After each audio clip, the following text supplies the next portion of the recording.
What's up guys, this is Cobus. I figured I haven't done a Q&A video in a while, so I posted the status update on my Facebook page asking you guys for questions. So I'm just gonna read through as many of these as I can, even the really weird ones, and answer as many questions as possible. All the while hopefully having some fun with it. So let's see what happens. First one, how do you do your hair? So basically what I do is when I get out of the shower, I comb my hair. I'm not answering this question. How often do you practice rudiments?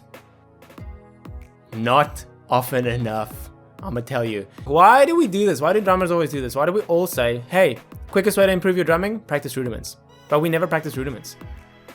How does that work? Why do we do that? Honestly, I haven't practiced rudiments in a very long time. Gosh, and I really should. The 6-stroke roll and the paradiddle, when I spent a little bit of time on those, they changed my drumming forever. So I really have no good reason not to practice rudiments. I should. But all this to say, the answer to your question, Patrick Daly, is that I should probably practice them daily. You're unsubscribing, aren't you? You just unsubscribed. What is your favorite rudiment? 6-stroke roll. No contest. Who would you rather fight? 100 duck-sized horses or 1 horse-sized duck?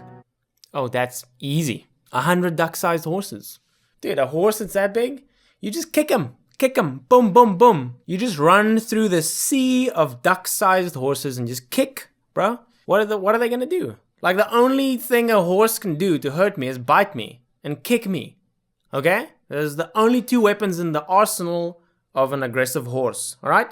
So if you shrink a horse down to the size of a duck, his mouth is like that big. That's like a pinch, man. And he's gonna have to like get to me first. So biting's out, kicking, his legs are gonna be like that big. It's gonna be like a little tap. There's nothing he can do to hurt me because I'm a human-sized human. You know what I'm saying? I'm just gonna run through the sea of duck-sized horses and kick them. Kick them all over the place. Easiest question of my life. Next. How do you get around copyright issues and blocking on YouTube? I don't. I really don't. I just hope and pray that my videos don't get taken down. Just like everybody else. Every single video I upload usually gets flagged by the record labels and they monetize it. So they put ads on my videos, but they get all the revenue. I don't make a cent off of that. I make the labels some money. And I think that's maybe why they leave some of my videos up, but I have no control over that, none. Like if they want to take it down, they just take it down. Or if they want to block it in certain countries, they block it in certain countries. If they want to block it on mobile, they do that. I have no control over that, unfortunately. Just like you guys. What's the craziest hairstyle you've ever had? I'd say the faux hawk, circa 2010, 2011. That was way too long because I would just not cut my hair and it would just get taller and taller and taller. Also maybe the fringe of 2009. The little... wasn't the best. Wasn't my best look. How old are these sweatbands? I bought them in maybe 2007 or 2008. I thought they were hella cool. Like I just thought like sweatbands look so cool when you're playing with sweatbands. I don't know why I had this idea. By the way, these are actually Nike sweatbands. They're old. They're like 10 years old. They smell better than you think. What do you prefer in a relationship, a musician or dancer or actress? Couldn't care less. I prefer somebody who's kind. Kindness is pretty. What was your most difficult hurdle to overcome as far as growth? What motivated you to get over it and get better? That's such a good question. The most difficult hurdle was comparison, for sure. And I feel like it's still comparison. I think social media makes it really easy to get inspired and to see what other drummers are working on and to see kind of what the state of drumming is and how people are pushing the boundaries and what some people are doing and writing.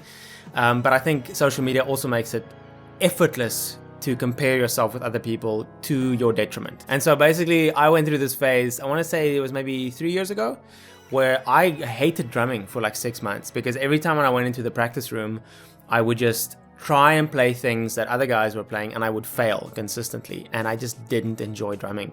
And I'd say the biggest hurdle for sure was just like relentless comparison. I just kept comparing what I was able to do and what I could do on the drum set with what other people could do, and I continually felt like I wasn't good enough. And it just basically came down to not comparing myself anymore as much as I focused on what I was able to do and kind of just choosing to enjoy my own drumming again. Do you remember when you started playing drums, if you play drums? Do you remember when you started, especially really early on, if you learned something new, there was this sense of like victory and accomplishment and adrenaline, and you got so excited because it was like this new thing, and you never heard yourself play that on a drum set before. So when you played it and you heard it, you were like, I played that and it sounded rad, and that's like a new thing I have now. And there was this excitement about it. And I feel like the longer I played, the more I forgot what that felt like, because I would play something new, but instead of going, I like the way that sounds, I would go, wait, does that sound as good as what that other guy played? And so the fact that I would compare what I was writing and I would compare my progress with what other people were doing would just immediately steal my joy. And so comparison was definitely the biggest hurdle, for sure. And the way that I got over it was just really by focusing on just enjoying my own drumming again, playing the things that I knew I could play, and just having fun with my own drumming again. And also a big way to get over that is to get out of your room and not just play drums by yourself anymore. I started playing with other musicians more, and that's a game changer for me too, because there's nothing quite like the band leader or the guitarist or the bassist or the musical director saying, that was rad, what you just played, that's cool, like do that. Because then you go, oh yeah, I can kind of play the drums, it's kind of my thing. And I feel like it just takes your mind off of your own playing, because you're thinking about serving the song and serving the music. If you're in a room alone by yourself on a drum set all the time, it's so easy to fall into this trap of comparison, and I definitely did. And it was definitely the biggest hurdle, for sure. And I think it could have cost me to stop playing drums, and I think maybe many of you guys struggle with that as well, and maybe you've stopped playing because of that. But I just want to say, it's not about that. Comparison sucks. Get away from it. Use it for motivation, sure, but never let it steal your joy, because that's not what it's about.